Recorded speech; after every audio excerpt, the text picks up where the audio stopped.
Bienvenidos a un nuevo video en el canal, espero que se encuentren todos muy bien. Continuando entonces con nuestro estudio sobre el sistema de distribución de vapor, vamos a terminar de cerrar la idea acerca de qué efecto atrae el aire o la mezcla en este caso de aire con vapor y otros gases no condensables como el dióxido de carbono y qué efectos negativos hace con respecto a las tuberías. Primero que nada, a modo de repaso, vamos a decir que si tenemos por ejemplo una cámara de vapor con un 100% de vapor en este caso y medimos mediante un manómetro la presión total, luego toda esa presión total termina siendo equivalente a la presión del vapor, y si yo tengo la presión de vapor puedo determinar la temperatura del vapor, que es 180 grados centígrados. Caso contrario ocurre cuando tengo una cámara de vapor, pero ahora tengo una mezcla vapor-aire. Supongamos una relación 90% vapor y 10% aire. ¿Qué es lo que pasa? Que el manómetro no discrimina si en esa cámara tenemos vapor, cuánto tenemos de vapor y cuánto tenemos de aire. Solamente me mide la presión.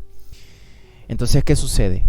Por la ley de los gases, si yo tengo una presión total de 10 bares atmosféricos, de 10 bares absolutos, 9 equivale a la presión del vapor y por ende disminuye la presión de vapor y en definitiva disminuye también la temperatura del vapor.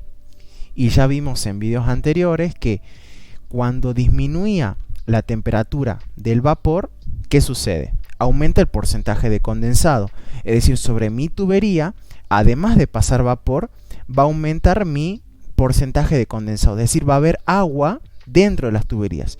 Y cuando hay agua dentro de las tuberías y encima yo tengo vapor a unas velocidades aproximadamente de 160 km por hora, cuando ocurre eso, es como si una ráfaga de viento empieza a empujar las olas de agua.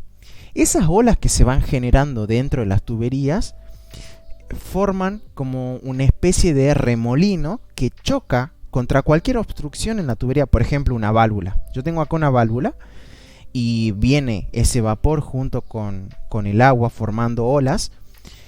Al venir a tanta velocidad, impactan contra la válvula, contra alguna curva, contra algún codo a 90 grados y lo termina rompiendo. Se empiezan a generar picaduras de gotas líquidas, y si se generan picaduras en una tubería y obviamente esta tubería está transportando vapor, empieza a salir vapor vivo por las tuberías y obviamente ocasionan problemas estructurales y demás, y corre un riesgo muy importante.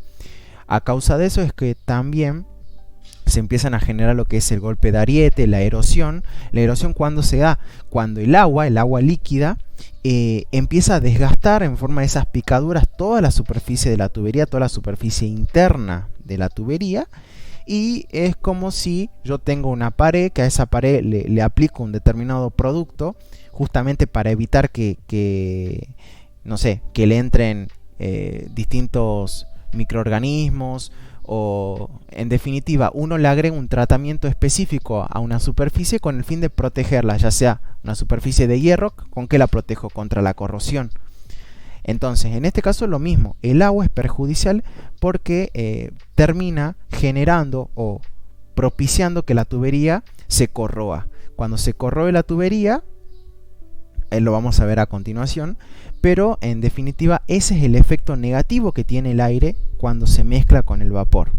Por eso es que necesitamos determinadas trampas de vapor, determinados purgadores de vapor que hagan que se elimine ese efecto.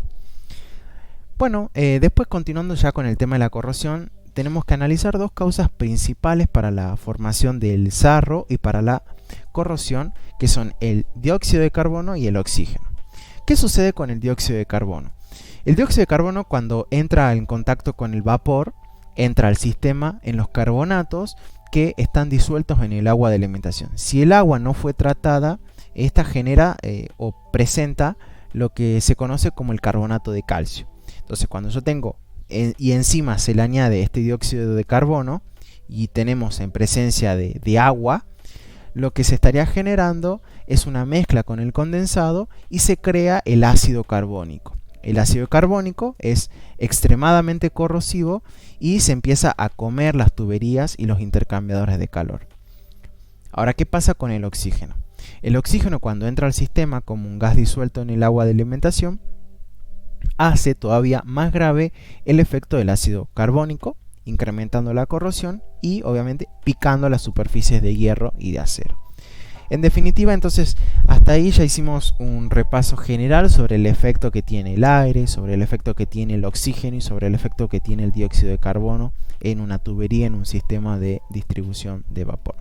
Nos falta agregar que cuando disminuye la temperatura, bueno, eso solamente ya lo hablamos, pero ¿qué efecto tiene el aire en la transferencia de calor? El vapor lleva consigo aire y otros gases durante su flujo normal hacia el interior de un intercambiador de calor. Si lo ponemos en términos o comparando el aire con, por ejemplo, si tomamos en cuenta una capa de aire de 1 micra de espesor y la comparamos con una capa de hierro o de cobre de 10 milímetros de espesor, esa resistencia que le opone la transferencia de calor entre el vapor y el aire en este caso, esa resistencia es equivalente. Es decir, si yo tengo vapor que circula sobre una tubería y lo intercepto con una capa de hierro de 10 milímetros, una capa de hierro de cobre de 10 milímetros, me va a generar la misma resistencia de aire, en este caso la misma resistencia de transferencia de calor, que si tuviese una capa de aire de tan solo 1 micra de espesor. Es por eso que es muy importante tratar de eliminar el aire de nuestra tubería. De hecho, con un porcentaje tan bajo como un 0,5% de aire en el volumen de vapor, se va a poder reducir hasta en un 50% la eficiencia de la transferencia de calor. Así que bueno, eso sería básicamente el hecho. Bueno, y nos faltó leer una parte que habla de eliminando lo indeseable. Resumiendo, las trampas de vapor deben de drenar el condensado porque este puede disminuir la transferencia de calor y puede causar justamente la erosión, corrosión y el golpe de ariete. Las trampas deben evacuar también aire y otros gases no condensables. ¿Por qué? Porque ellos pueden disminuir la transferencia de calor al reducir la temperatura del vapor y aislar térmicamente el sistema. Y también pueden promover daños debidos a la corrosión, como vimos. Es imperativo remover condensado, aire, Bien. Lo que se necesita es una trampa de vapor, la cual es simplemente una válvula automática que se abre al condensado. Es una válvula automática que se abre al condensado, aire y dióxido de carbono, y que se cierra al vapor. Lo vamos a poner acá, y que se cierra al vapor.